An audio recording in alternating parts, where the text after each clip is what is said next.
Tens of thousands of Sydney-siders remain without power after a severe storm battered New South Wales. Volunteers conducted a number of flood rescues overnight.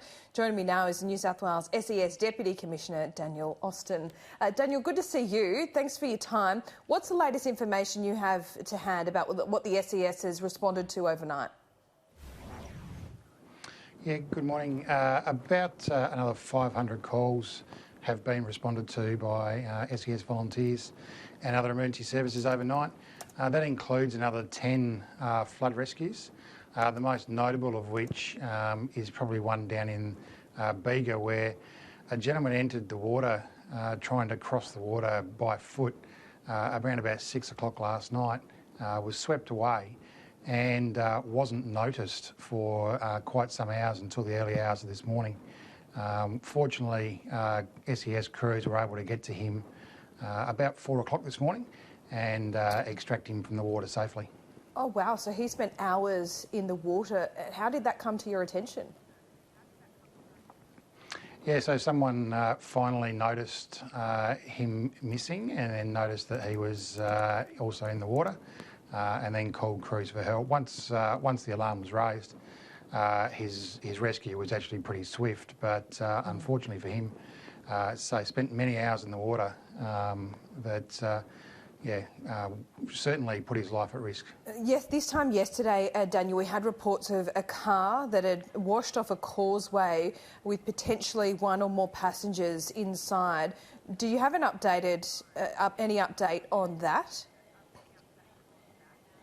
Yeah, look, we did get that call, and police divers had attended that scene. In the end, police divers were not able to find any evidence of a car at all. So after a number of hours of searching and again, these crews spending time in the water, they were unable to actually locate a car at all. Okay, that one's a mystery, but we'll take that as good news at this point. Just finally, Daniel, SES has been working to sandbag homes, leaky roofs and the sort. Is that the kind of work that you've been undertaking overnight, and what preparations have you got in place for the next couple of days?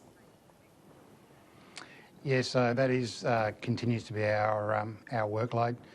There is quite a backlog, particularly through the metropolitan area, as you can imagine.